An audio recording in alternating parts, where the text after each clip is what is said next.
Hello and welcome to another edition of AttractWell Office Hours. I'm Coach Ashley, joined today by founder of AttractWell, Greg Kilwine. Hey, Greg. Hey everyone, really glad you're here today. We're so excited to be here with you today for another Thursday session. We are live every Thursday at 2 p.m. U.S. Eastern Time. It is Leap Day here. Happy Leap Day, you guys. We haven't done that before. Thrilled to have you here. We are going to be talking today about outlining your client journey and also what that looks like, right? What's the difference between, what I'm going to put into a course versus what I say about it to sell it and keep our people bought in. So let us know where you're coming in from in the chat here. We're always excited to have you on. It's good to see familiar faces, but I see some new faces here as well, some new names rather. Don't see your faces. Maybe I will on a future call. Look forward to chatting with you guys, learning more about what you do. So head over into the chat, introduce yourself. Let us know what it is that you do, who do you work with and how, and of course, who you are. So we're always, again, thrilled. If you are not yet a part of our Facebook community, please consider joining. We've got an incredible group of people there. You'll also have our team there as well. You can, be the first to know about updates and things like that as Greg does those awesome things with our system. So yeah, go ahead and join us there. All right, so getting into this week, Greg and I are going to pop out of our video so that we can get into some slides.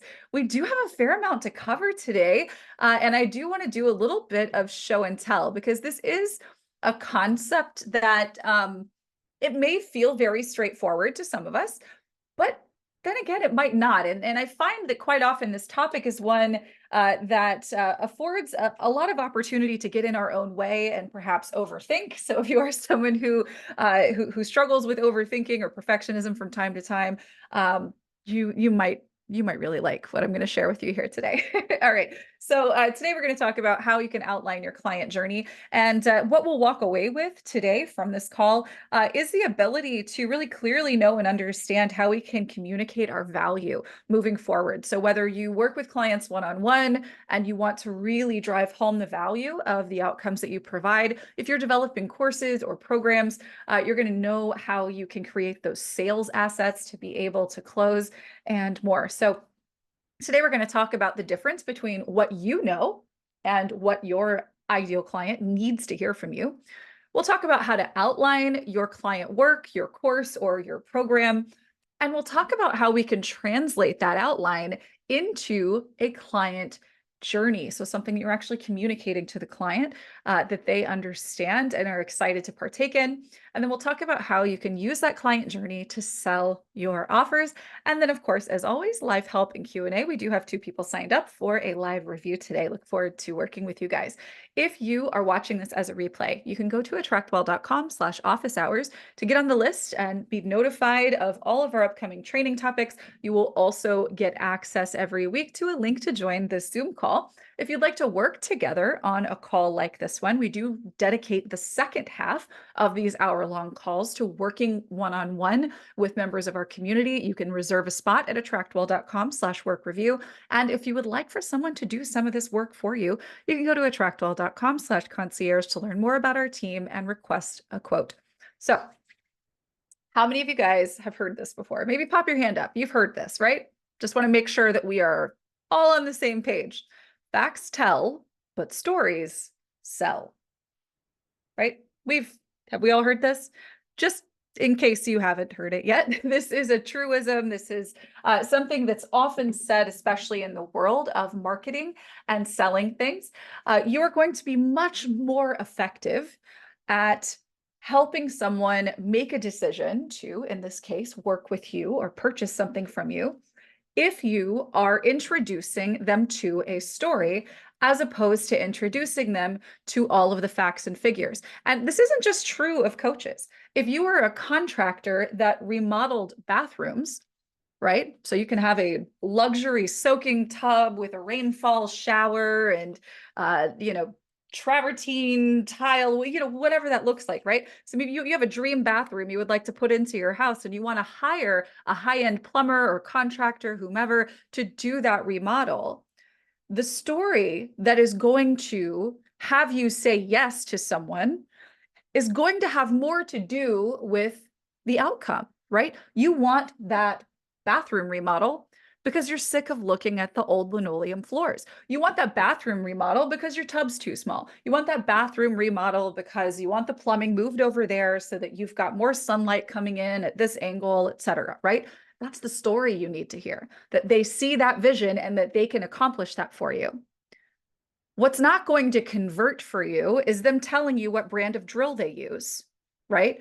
Or the process that they use to lay the tile and caulk the tile and the corners, right? Those are the facts. You don't really care about the facts. You want the outcome, right? So facts tell, stories sell. Folks are way more interested in how they relate to what it is that you do, what it is that you sell, than the stuff of it.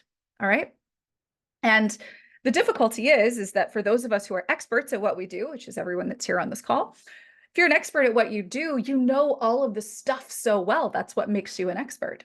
And so you are stuck in that space of focusing on the stuff when we need to kind of look through another lens and translate the value of what that stuff can do, right? So selling, now that we've got that out of the way, stories sell. Selling isn't just something that you do before someone pays. This obviously is a significant part of your pipeline, right? Where you have a lead who is potentially a future client. You obviously want to be able to share the story that helps to sell, that gets them to say yes. But selling doesn't stop when someone commits to pay or when their payment processes. Selling is something that keeps happening. Selling is critical, in fact, as an ongoing tool in what you do to keep your client bought in. I would venture to guess that 90% of us, if not more, are folks who work with people, right? So that doesn't mean that you're doing a thing for a person, right? They're not going to hire you. You do a thing. It's not like the contractor, right? If you hire a contractor to remodel your bathroom, you're not going to be in there laying tile with them. But if you're a coach, if you're a consultant, after they pay, they still have to do work, don't they? And if they're going to get the outcome that you can help them get, they're going to need to stay bought in to want to continue doing the work, right? So this isn't just about how you get a yes, it's how you keep the buy-in active so that people get the results that they came to you for, right? All right, so let's talk about this. First, we're going to talk about what you know versus what they need to know. So you know things like the details, you know the tools, the definitions, the processes, the shortcuts, the mechanisms, right? You know the stuff. You have the certifications, you have the education, you have the experience. They don't care.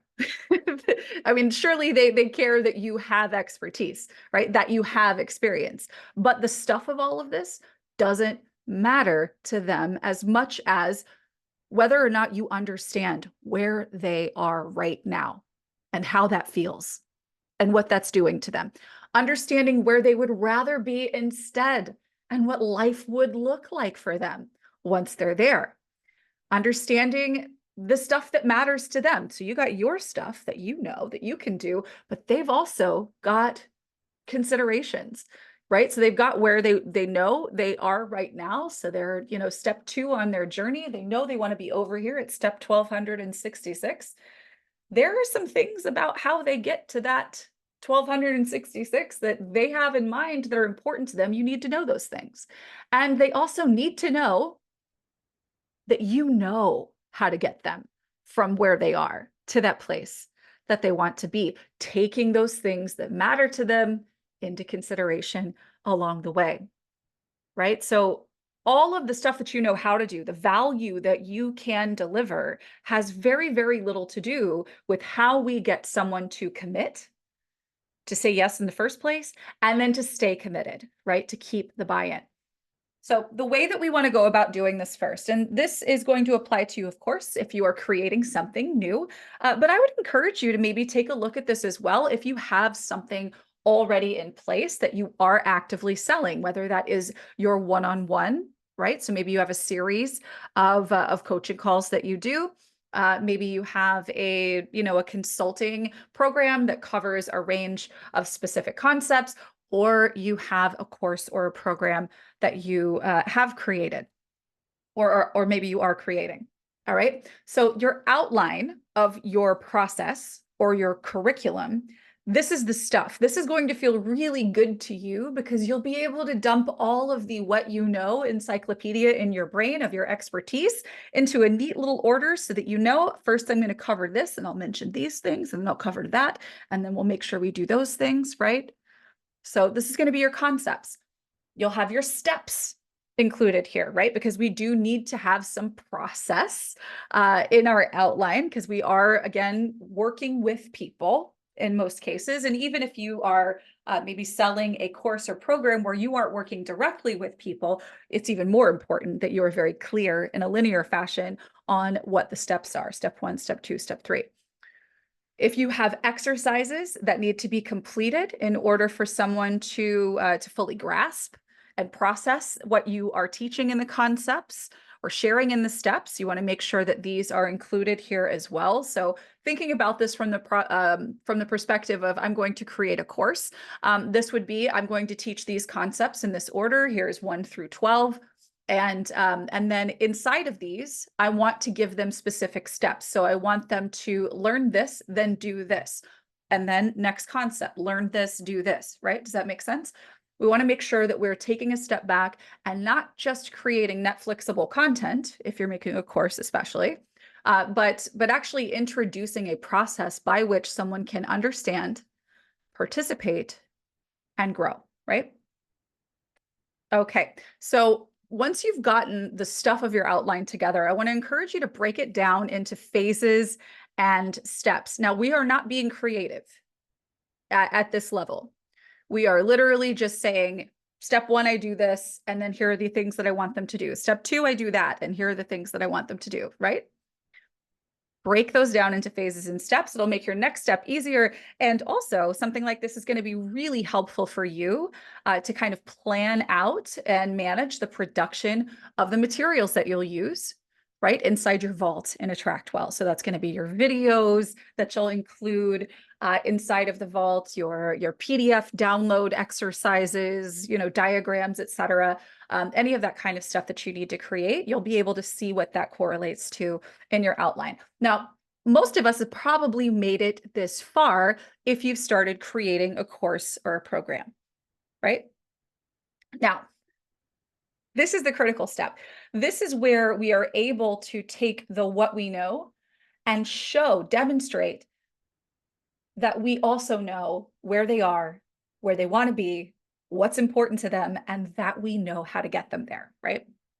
So the first thing that I want you to get clear on is the currency or what matters to them, good or bad, for each phase and step, right? So that you're going to be able to correlate an important keyword or key phrase for them to each phase and step of the program. See, this is where we are looking at not just selling, because we will use this to sell initially, but also to keep them bought in, right? So instead of, for instance, maybe you are doing, maybe you have a course program or coaching series that you work on with someone around mindset work, right? You're probably not going to name the program Mindset Work because that is not super attractive and doesn't really speak their language, most likely, right? But if we can say that our course or program is called Overcoming Perfectionism, that's going to scream loudly and beautifully and perfectly to the people that need to hear it, right? And then if your phases and steps in the process are different types of work that you do with the client or things that you have them observe, write, etc., you're going to want to correlate. So if at this step we are evaluating ourselves, you know that that's what they're doing, but maybe you think about some of the language that they've used with you, some of these ideal clients that, people who are representative of your ideal clients have used with you. So maybe this observing ourselves or analyzing ourselves, maybe we would call that, quieting the negative voice in our mind, right?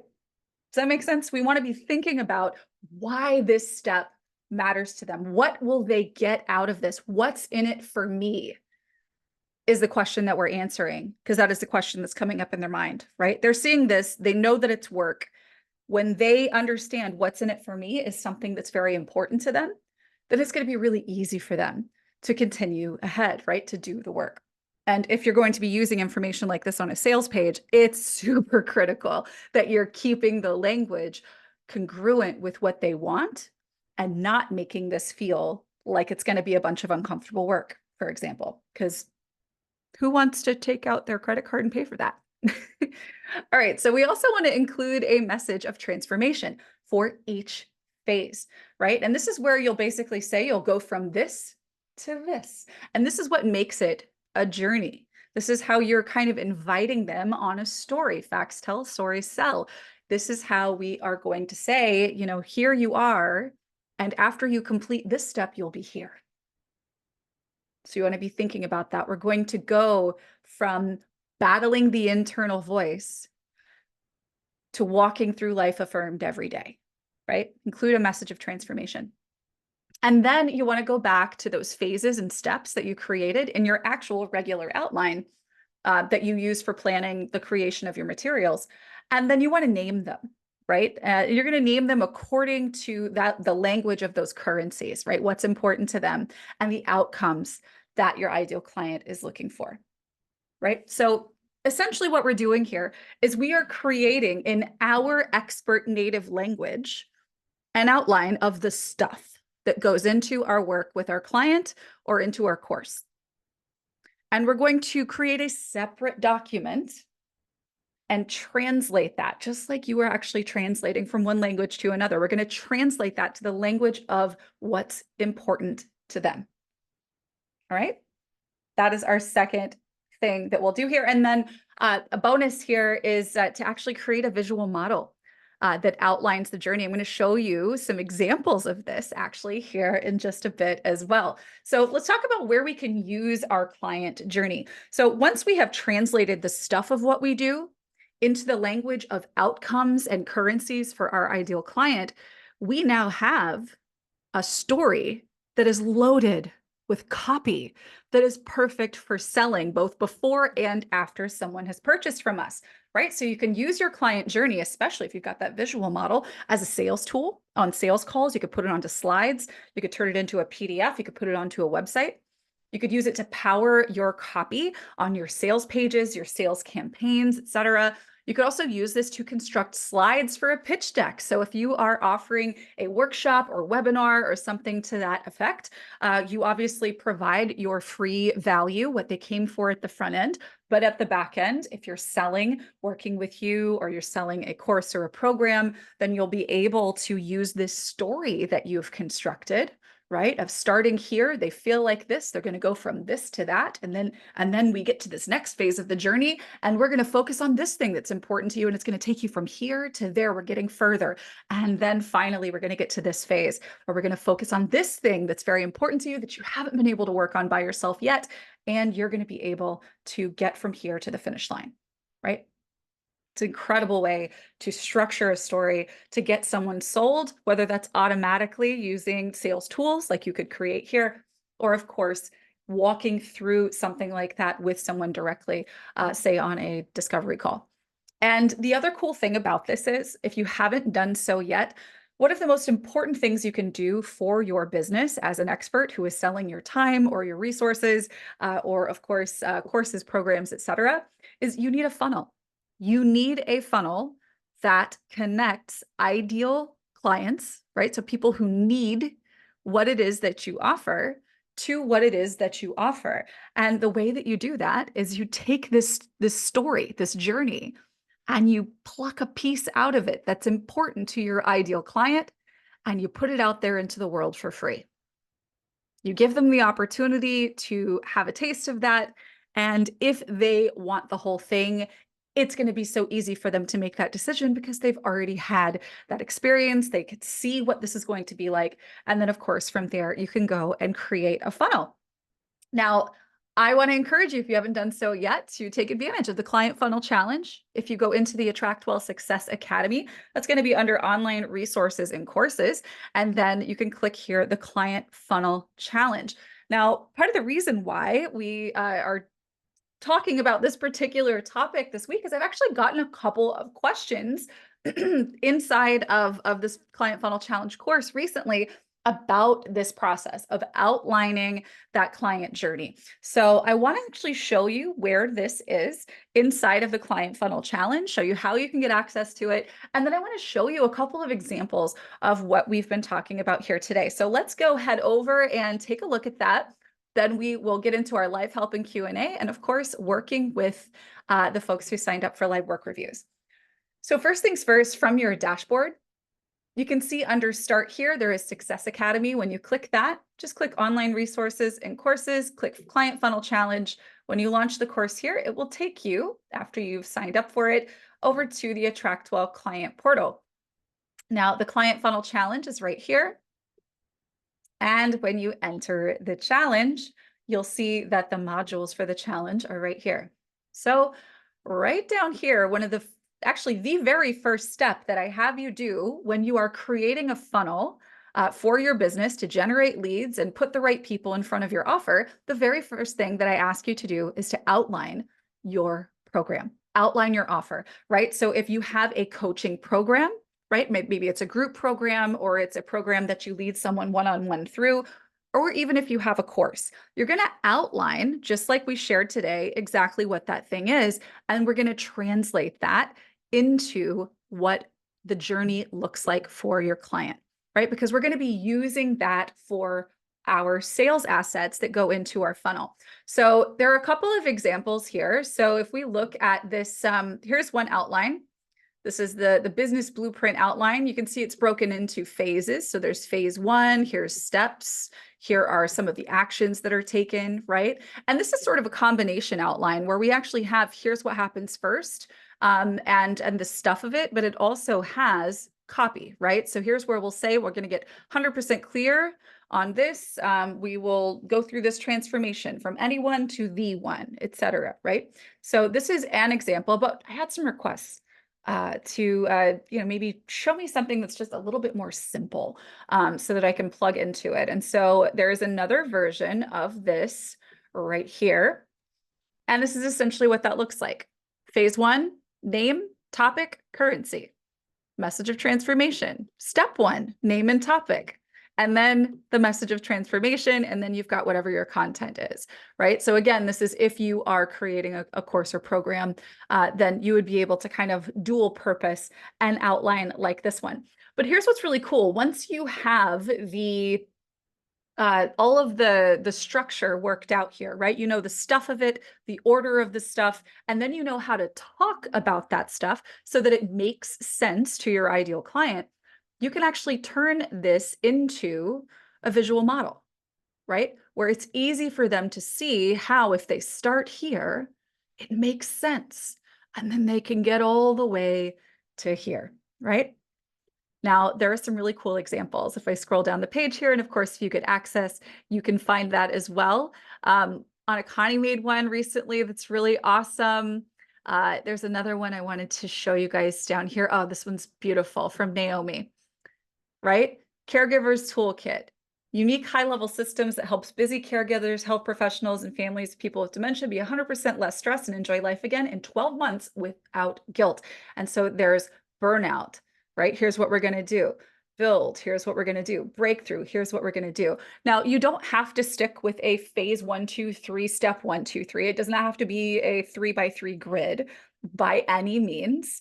But can you see how being able to spell this journey out in a way that makes sense for them is going to benefit, right? Them understanding what they're signing up for, right? And then importantly, for them staying bought in on the thing that they paid for. We can look at Anna Connie's here as well. This was gorgeous. I love this. This would be a fantastic sales tool. And she's actually working with women through the transformational stages of pregnancy and birth and new motherhood, right? And so she actually is she's narrating more in this way. So this is sort of an iteration of what I've shared with you guys. She's narrating kind of what this looks like, right? How she's going to feel here, We're going to deal with these things. In this case, stress is going to go away, and we're going to have more clarity. We're going to feel better, et cetera, right? So you can actually tell them what's going to happen, lay out the journey for them. And again, it's just so powerful to use as a sales tool. But then you also get to include, so let's just say, for instance, you are creating a course or a program with this, or you have a private client dashboard with a curriculum. You're going to want to make sure that these same currencies, these messages of transformation, are being used in the videos that you create as you're delivering the value that you do for your clients, because they need to remember what this is going to do for them, right? How many of us have had perfect client compliance throughout our careers as coaches, where if you say, client, this is what you do, they always do it every time and on time? None of us, right? So the way that we can ensure more of that client compliance and get our clients better results is to keep them bought in. So you're going to have sort of a multi-purpose here. And that's why I actually really like creating outlines like the one that I just showed you guys inside of the Client Funnel Challenge, because it combines both the stuff of it, here's what we're going to do, with the with the language that's important to them. So you can sit that down and obviously create your funnel, create your sales tools, et cetera. But then you can also go and create your course or program and make sure that you are infusing the language that you're using with that language that's important to them, because they aren't just paying you because you know what you're talking about and you went to school for it or something like that. They're paying you because you know those things and you understand them, right? So being able to demonstrate that you know that and know them is going to do so much for you and, of course, for your clients. So feel free, you guys, if you have questions, to ask away. I also want to make sure that we have space for the folks who have signed up for live work reviews today. So we'll be getting into that shortly as well. Okay, Cheryl says, so is this like Naomi's example? Is that on her main website or only as a lead page for the course? So that specific graphic that I just shared with you is one that she uses internally. And I think that she maybe uses it when she's actually selling her offer. But if you were to go to her website is 100% about working with that population of people. And so it's very congruent with that offer. So what you might find, for instance, and I can't tell you this offhand, but if she's following the system that the Client Funnel Challenge teaches, then she's going to take a step out of that program. And so maybe there's a planning. I know plan was one of the steps there.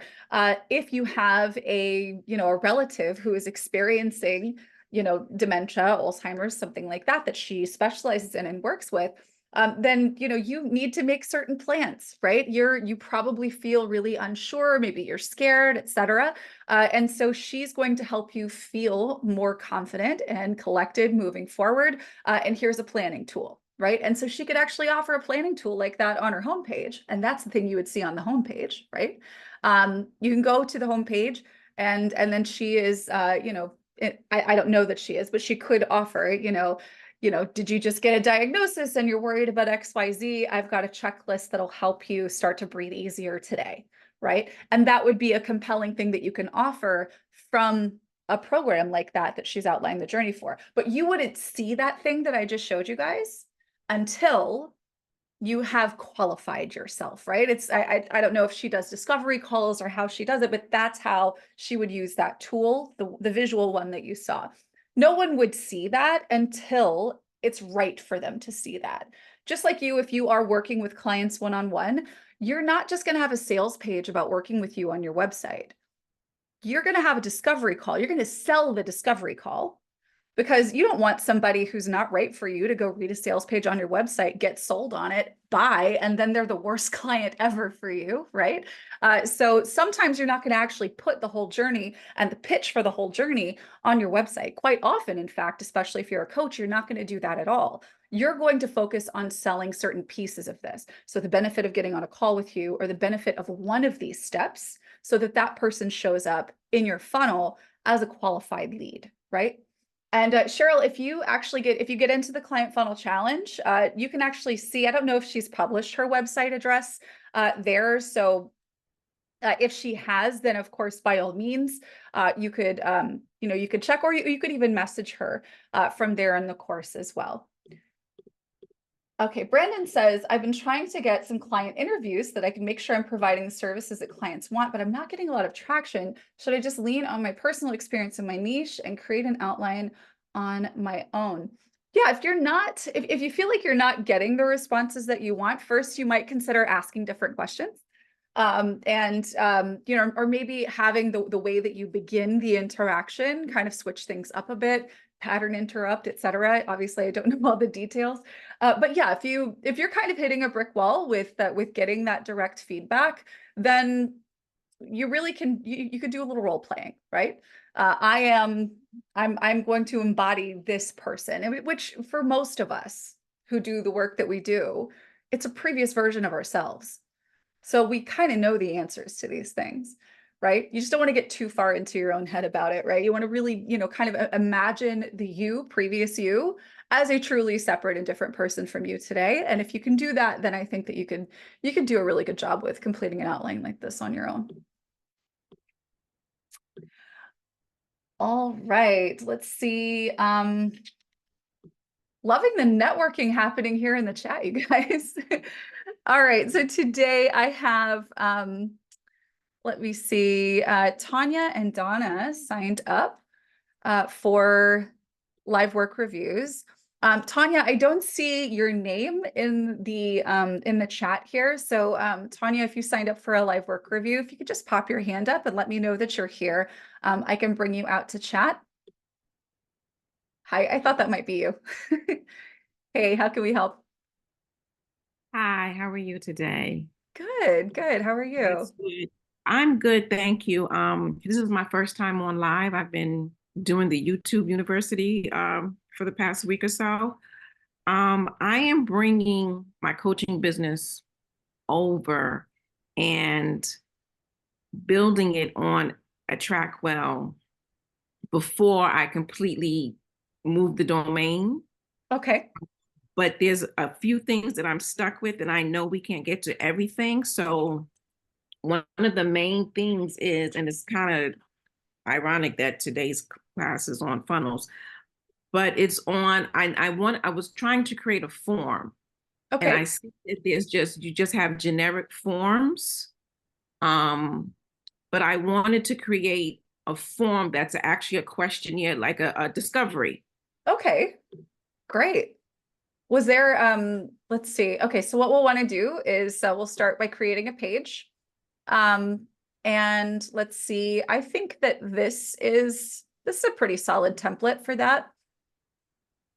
So this is going to be like a discovery for like a call with you where you could determine whether or not someone's a fit to work with you, right? Right. So I have descriptions of my fitness. I have descriptions of my nutrition and of the habit forming. It's already I've already done that, and then I have the button at the bottom. So from the button, I wanted to go to the form for them to fill that out, and then from there I can see if they're a match. We can go further.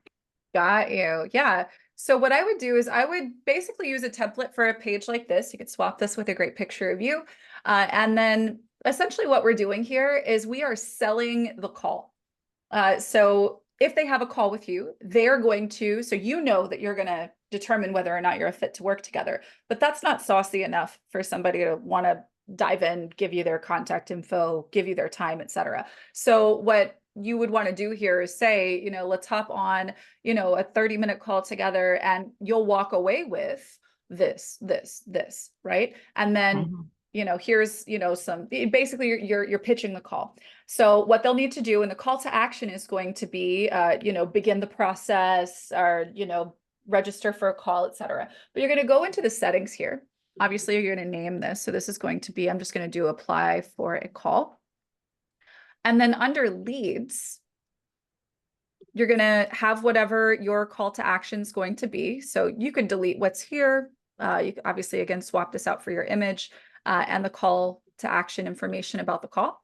But then down here, the fields to show, this is where you're going to build your form. So you've got their name, their email, their phone, and then you can add fields here. So you can say, you know, what is your current level of knowledge regarding, I don't know, foods, right? Or, you know, healthy foods, healthy eating. And so here we could maybe do like a multiple choice, right? I am a this, or I am a that, or I'm a that. So we can do like a list, they'll pick one, and then you can add the options here. So I am this one, or I am that one, or I am that one. Um, and then you can have, you know, you can have long text. So, you know, tell me more. Obviously, you'll be much better about the questions that you are asking. But yeah, so you can put all of these in here, as many as you want, really. And you have the option to either display the form on the page, or in this case, where you are kind of selling the call with you, the button would be what pops it up. So if we preview this here, when they click this, there will be the name, email, phone, but then they'll have their multiple choice. They can have the longer form. And you even have the ability here as well to modify what happens based on the answers that they give, right? So if they are someone who answers that they are, you know, this level 3, then maybe you want them to be tagged with level 3 so that you know that this is somebody who, you know, depending on what your focus is, right? So I know that you're in health and wellness. So maybe, you know, there is a, you know, if there's a name of a diagnosis or something like that they select, then you could even add this more kind of granular internal designators there if you wanted to. But yeah, this is how you would create the form. And you have the ability, again, to either have it pop up like this page is designed to do, or you could have it display on the page, which is another option. So now, I see you have my page up, so can we go to that for a second so I can? Yeah, this one. Okay, no, it's on, I guess you have to go to the learn more to my About Me page. Ah, got you. Okay. Okay, and then I can go from there. So then if you scroll up all the way at the bottom, right here, no, is it? No, it's not there.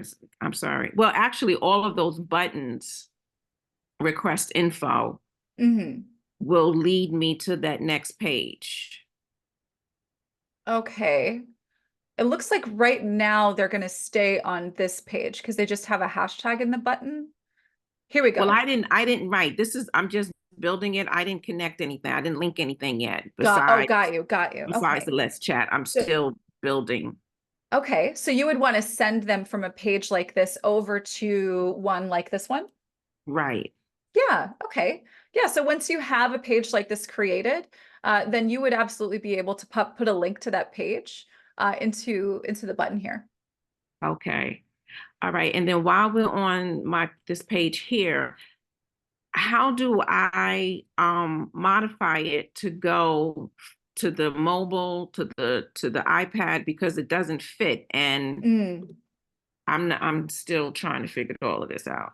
Yeah, oh, that's totally understandable. So I've done more in-depth training on sort of the mobile responsiveness, and so that would be a valuable one to check out that's in the Success Academy. Just type in mobile and you should be able to see. But if you go to the previews here, you can see a desktop preview, which we've been seeing, I've been scrolling through. But you can actually see, so like in this case, you're kind of off to the side on tablet, and then we Right. can't see you at all here. And Right. so this, you know, this basically means that we're going to want to make some modifications to this section. So that's going to be the section settings. That's this bar up here. So here, we would want to center this, for instance. Center it left, right. I would also center it up, down, and then adjust the padding so that it is, you know, so that it looks the way that you want it to. So I'll decrease that, maybe increase that, right? So, so yeah, that way we can actually see when we center it, because you're centered in that photo, we could see you a little better, but I think, you know, we could tell this maybe not the most optimal resolution for mobile. But you can also use this, let me see if using cover, any of these other features might help. But yeah, I go over the different settings. Okay, there we go. That's a little better. So because I'm familiar with WordPress, Mhm. and you can go to each one and edit the settings and it won't affect the other one. Right, right. Yeah. So the answer to that here is going to be to make a copy, right? So make a copy of it. And then maybe on this one, this is the one we're cool with this one on the wide screens, but this one we're going to modify so that it looks best on mobile. So I'm going to remove it from view from the larger screens. And this way, when we'll edit this section instead of this one, right? So that's the strategy there, is to have duplicate your section, hide them where you want to hide them, show them where you want to show them, and then change the other one, you know, to the degree that you need to.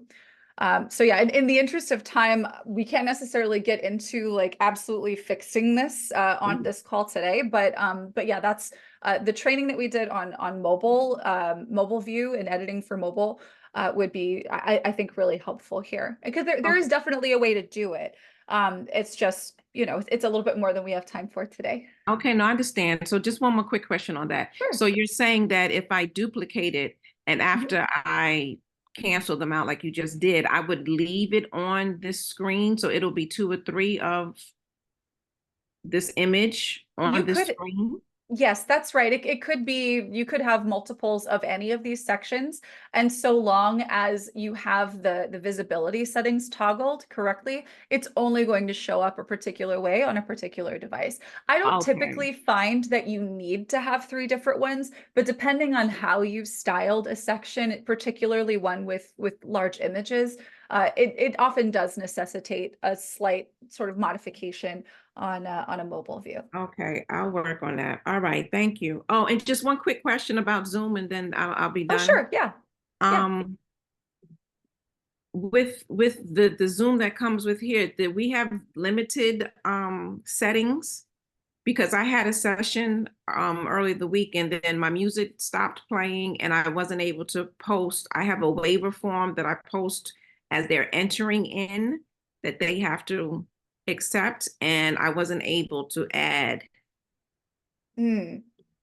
Okay. So, Greg, are you able to speak to the functions there? Because I know that we do have, based on your plan level, there's attendee limits, for instance, and those are modifiable. And it's not necessarily like, you know, if you have a 10-person plan limit and you need to have 50 on, like you could get in touch with us and we can, you know, temporarily improve that. But Greg, where like files and things like that are Yeah. concerned? So we do have, so this, you can't change all the settings on your end, but there are some settings on our end you could tweak. Like if you're familiar with what Zoom has and there's a setting that you'd like, we can certainly go look and see if it's possible to turn it on your account.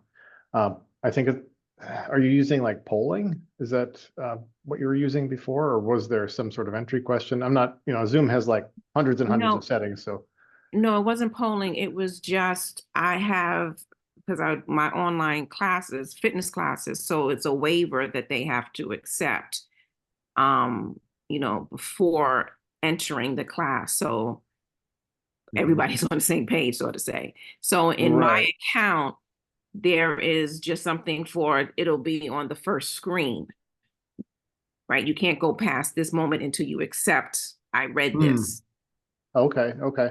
I'm not familiar with that setting in Zoom, but it's a possibility. If you could shoot us an email at Okay. support@AttractWell, we can check it out and see. And if you remember what it was called in the regular Zoom, that would certainly help. Okay, I'll do that after the call. All right, thank you. Yeah, Yeah, absolutely. All right, and off to a great start. Great job. All right, Donna, I see you are signed up for a review today as well, and you also have a question in the Q&A. So let me go ahead and bring you out. Hey, how can we help? Well, since you mentioned the Q&A, I'll go ahead and just mention I like that form for a survey as a replacement for my Google survey. I think it just looks more branded as part of my Brandon AttractWell. Can you show us what it looks like to review those survey results in the system? What do we get back when they fill it out? Yeah, so what that's going to look like, and we have a dedicated training on this as well, but in your past actions for individual contacts, there will be a link to the name of that page. You can click it, open it up, and see all of their responses. I was going to ask, you mentioned a survey, like, can you tell me more about what you're surveying and what your purpose of Yeah, surveying is? it's an intake survey for new clients to find out what they need to manage in terms of their client relationship. Because I do consulting on business systems to help your lead um, develop your lead pipeline and your business development cycle. So there are questions about how I communicate, how often I communicate, how many people on my team do I need to have access to a common system like a CRM, or it could be some other kind of system depending on their industry. So it's a pretty extensive list that also helps my clients to think of things that they hadn't thought about, like how can I sign contracts online? Can I connect this to DocuSign or another sign technology, Adobe Sign or something like that. So Got you. it just Okay. helps me as a consultant to know what they need. And then from there, I kind of crunch down a smaller list of things that they might use. Perfect. So Okay. I have a link to my Google survey on my website, Mhm. but I'm wondering if it's worthwhile to build it inside AttractWell instead. And it sounds like it. The good news would be then the results would be in my contact field, actually, and I Yes, wouldn't have to go that's offline. yeah, that's right, actually. And the reason why I wanted to understand your use is that if you were looking for a traditional survey where you're trying to, collect data and analyze groups of answers, we aren't built for that. You could use Google for that, or I love Typeform for that. But if this is for like individuals that like this is a client and you need to, yeah, 100 million%, that's going to be a better thing to put into AttractWell because, like we were just talking about previously, you can attach automations based on their answers. So if you need to follow up because that's going to trigger a follow-up plan for you because there's a Oh, special circumstance, right? Like you can do that and it's going to look like wow. this. So right here, there's a note. So I have, a sample page in this account that's called Get Your Game Plan On. This contact filled it out and you can see the answers to it, right? So when did they fill it out? What is the page? And then here's their answers. Right. And then, of course, again, in that form, as you construct it, you can attach all of those conditional response or other kind of automations there. So I can set up an if then kind of scenario where those who respond, let's say I have more like 20 questions, so a little bit more than that. But if they respond yes to I need a CRM that has the ability to record my client conversations, then it would trigger a campaign that would be following up on how to set that up or how to, target that. Yeah, Wow. 100%. Yeah, you can do that. Yeah, and you could Uh, even have it trigger a follow-up plan for you to check in on that person regarding mhm. that specific thing if you wanted to. Yeah. So many things. It's like I got myself a jet airplane here, but that's You really okay. could, yeah. Well, it really feels like it. So can I just the well, you can cut me off if I have too many questions, but to give you the big picture, I started here because my business advisor suggested that I build an online course, and I love how you have everything all built in. I'm planning to do a live course. I might record it one day to offer as a self-guided course. Right now, I've used the one course I have in there just to outline it and create kind of a just peace of mind for me in terms of putting it into some kind of a marketing funnel. But I keep thinking, I'm that irritating customer who's going to like do something before she actually reads the instructions. So I feel bad. I'll just apologize in advance. So there are a lot of things I built the course and then I went back and went, oh, I don't have a campaign yet. I started to do that challenge and somehow I got kicked off. I think a internet outage or something like that, and I couldn't find it again. I think I know how to get back into the challenge. Um, but I'm just wondering, on that course, like I put in two different payment options. I think they're called payment plans. One of them is to pay the full price for the course, and another one is to enter a coupon code and get the fee waived, because I have certain people who are trying it out for me and I'm giving them free access to the course. But when I had someone try to register, it still asked for her credit card information. So I'm wondering what I did wrong in that free payment plan. Okay. All right. So let's go take a look at the vault. What's the name of the vault? The CXO workshop. Okay.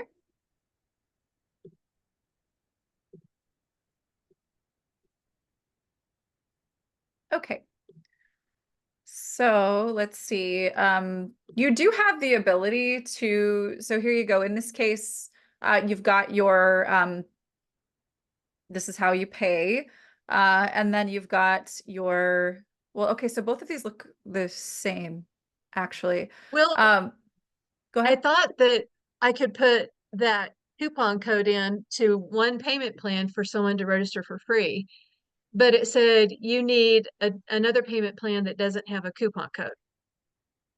Right, yes, because you need to have a standard payment plan, and the so whatever the cost of this thing is, the real cost, and then you have a deviation from that, which is a coupon code, right? So you need to have the, like, here is what it costs, and then you need to be able to put in the coupon code, and then it reveals that other option. So Okay, so when you add a plan, so you need to have a standard plan. So this would be CRM workshop, and the what is this, a 500 one it's just a time? one-time payment. Yeah. Yeah, so 500 one time. And so we'll call this CRM workshop, and we'll add that plan. And so this is what shows up, right? So if we go to view the checkout page, and I'm going to copy this link because in order to see this, we actually need to go into a private window because we're logged in. And you'll be able to see that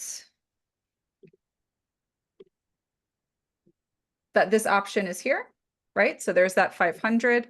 But then if we put in here,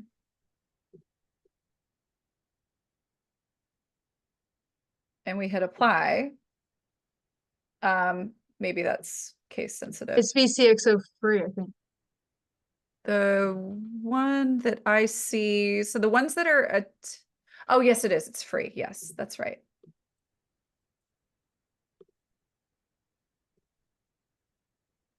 Okay, let's go back over here and check this out.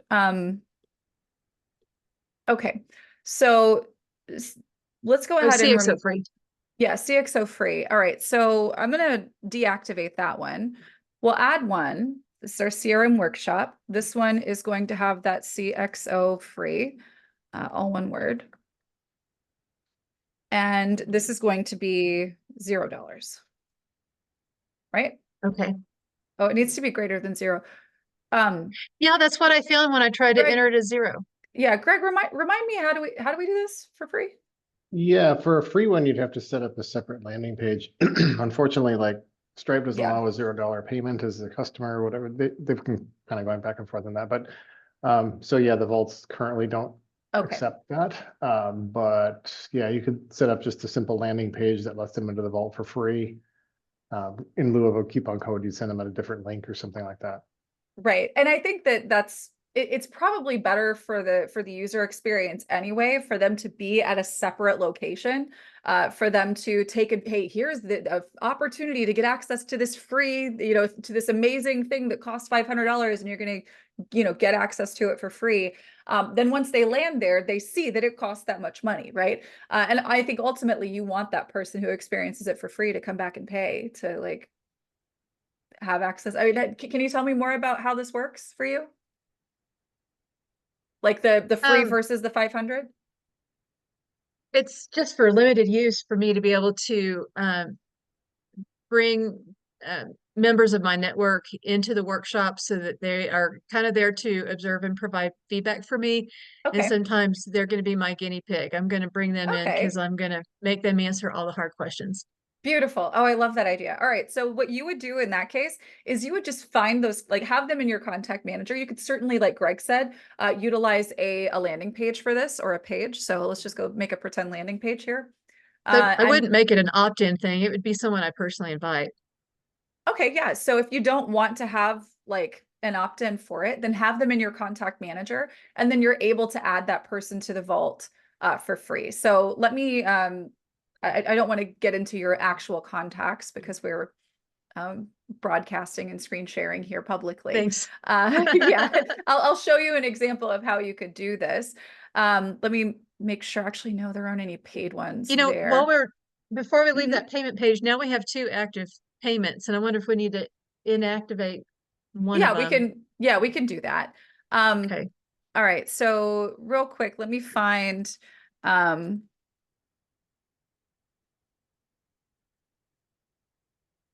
let me see if I can find here we go, perfect.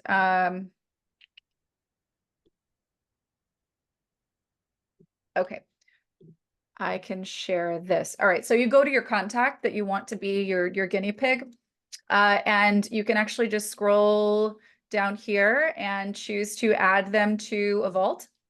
And Okay. here, if you have one that's paid, you've got the option, if this is a non-free vault, you check provide vault access for free, add vault, now they're in. And that way you don't have Okay. any link that's out there in the world that lets people into your, your $500 thing for free. Right, in case it You can leaks just, out. Okay. yeah, you can just do this manually. Yeah, Okay. yeah. So let me go see real quick. In your, like, we'll get that vault straightened out so you only have the one. But there's only one that's showing on your on that vault checkout page for what Well, it's and worth. mine was showing just fine. And when you added a new one, now I'm not sure which one is showing on my checkout page. And um, Okay. So let's see. Actually, no, I didn't save those changes, did I? oh, I Yeah. guess you didn't save. So if we just undo the guest one, then Hmm. that one should probably work, the CRM 500 one. It So should. Yeah. I'm wondering where I would use a coupon code, and I might be answering my own question because my offer is if you sign up for one-on-one consulting with me, then I'll apply the cost of the workshop to your consulting fee. So I guess that's where I'd put in like a $500 coupon for them to get 500 off Right. And that would the be something that you do like on the vault where they're paying on the for other. like the next thing. Yeah. Yeah. Okay. Mhm.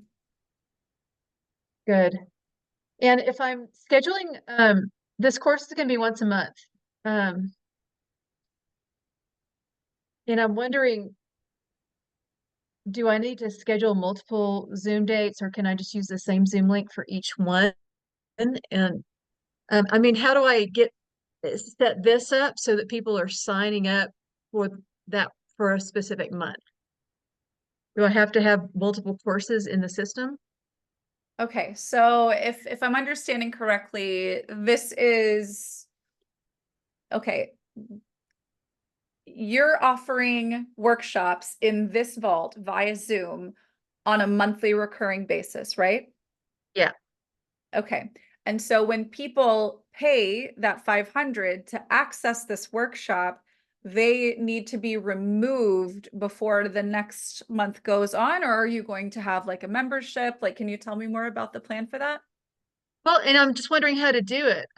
Right now, they when they pay the $500, they're signed up for the course, but they're not signed up to March or April or May or June. And I'm just wondering if I have to replicate this course for each month in order to have people sign up for a specific month. Is the content different on a monthly No, it's basis? the same content, but it's live because it's a workshop. It's not just a webinar. But they have access for an entire month?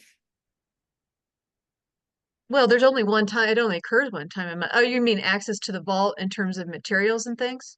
Right, yeah. I hadn't thought about that. Okay.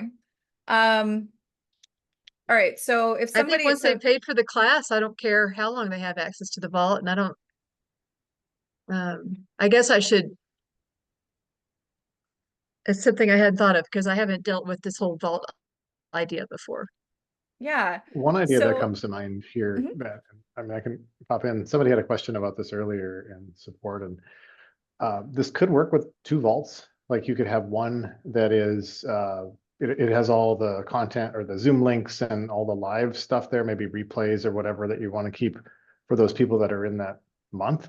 And then you can set up this vault so that after a month, well, so when they initially pay, they would be added to both vaults. They would be added to this course vault and the live content vault, essentially, that has the Zoom links and such.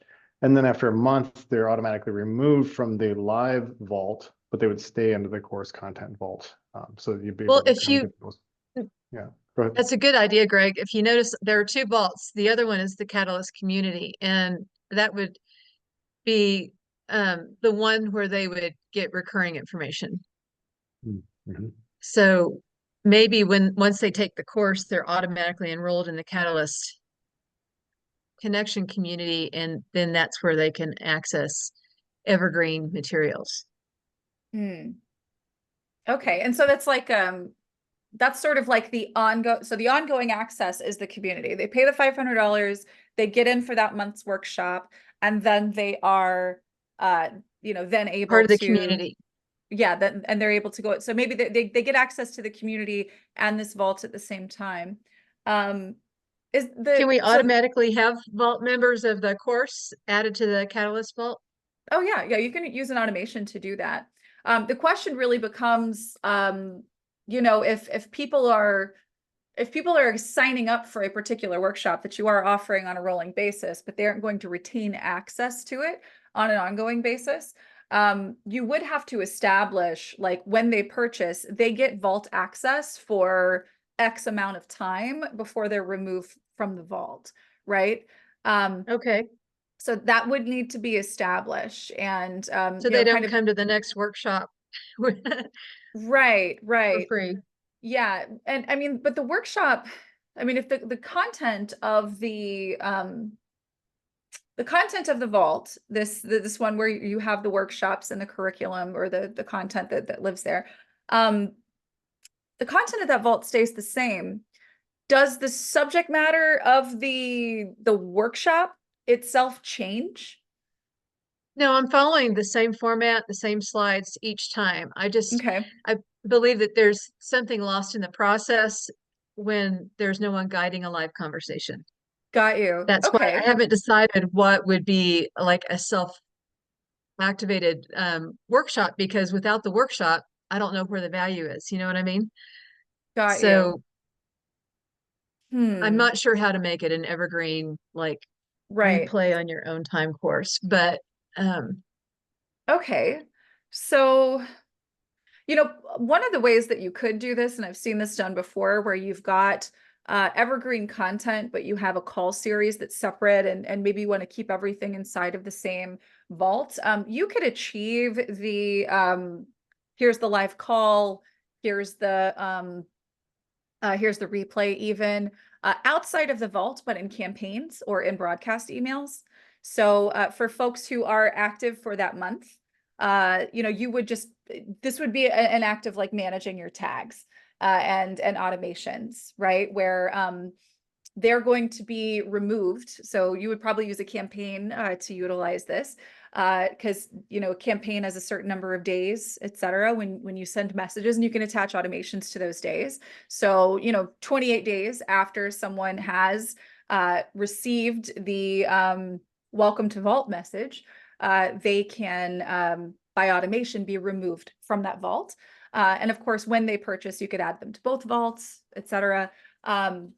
But since this isn't something where you're collecting a series of past calls, then you don't really have to worry a whole lot about what the in-vault experience looks like. The actual live workshop calls are going to be something that that you're going to be sending emails out about anyway. So this would be more of a thing to figure out with the campaign that you send, and how you so stop are sending that campaign. Mhm. are you suggesting that I would create a campaign for each month, each monthly occurrence? No, actually, no, what I would do is, well, actually, how do you have your schedule established for like, is it Yeah, it's every consistent? fourth Wednesday. Okay, yeah. So you would be scheduling broadcasts to contacts that are tagged specifically or who are in that vault for those calls, right? You're not going to use a campaign for that, but you would utilize a campaign to, for instance, welcome them, right? And then maybe, 28 days later, so that they aren't in it for the next one, that campaign also sends a, hope you've enjoyed your time here. Here's more, there's more to learn in the community. And then the automation attached to that email, so that they're never in for longer than a month. The automation attached to that email removes them from that vault.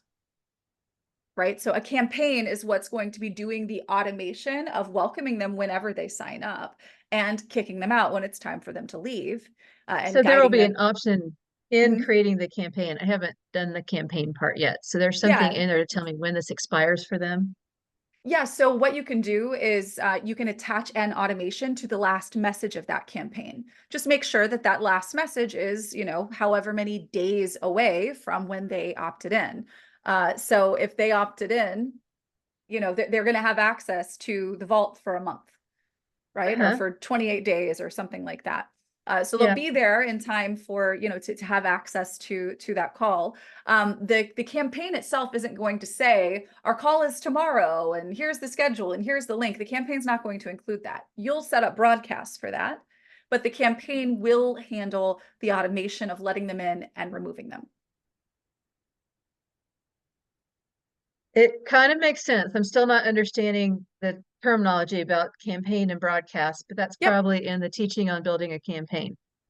So we've got a bunch of trainings that talk about communication, but campaigns are the things that you attach to things like landing pages and vaults that automatically, immediately, without your involvement whatsoever, start sending out to people. So for instance, there's a built-in welcome to vault campaign that if somebody enters your vault, free or paid, that goes out and says, here's the link to go and set up your account. So happy to have you, etc. Like that's a campaign. A campaign would also be attached to a funnel, for instance, where we send an email on day 0. It's immediate that says, here's your PDF, click here to download it. And then they receive an email a day for 27 days or something like that from you based on how you've set up those intervals.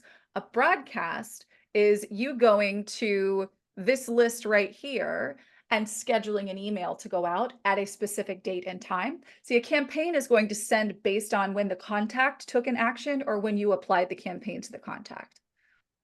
Right? So if they paid for Okay. something, if they signed up. And a campaign is something that you can use over and over and over and over again. Mhm. You can do date-based campaigns, but with what you're doing, I wouldn't recommend that. I think it would make your life easier to not have to create a new campaign every month, but to just schedule, our call is on X date. Here's the reminder. Our call is in an hour. Here's here's the link for it. And then you're just scheduling 2 emails a month to go out to the people who are on the list, right? The reminders. And then the campaign welcomes them when they pay. And then will, after a number of days that you decide, maybe send them another message. So glad to have you with us. Here's where you could go if you ever want to do this again. Here's where you can join the community, etc. And what they won't see on the back end is you have an automation attached to that message. So if we go into campaigns, I don't know that you've created one yet, but No, uh, it's on my there you go. list because I know I need Yeah. to watch a video and all that stuff. Yeah, no worries. But so here's your welcome message. So we'll just pretend that we created another message, and we're going to do this on day 28. And you would change this to say something like, so great to have you. And then you Been would great to have. attach an automation here that removes them from that vault. Okay, that's how they are removed from the vault. But there's also Mhm. probably a call to action in that message asking them to Sure. do the next thing. Okay. Absolutely. Yeah. Yeah, because I think I'm going to save my third vault for my private consulting so I can keep all my billing in the same system. Yeah. Um, Awesome. um, do I have room to ask one more question, or are we done? Just one more. We're a little over today, but yeah, go ahead. I know.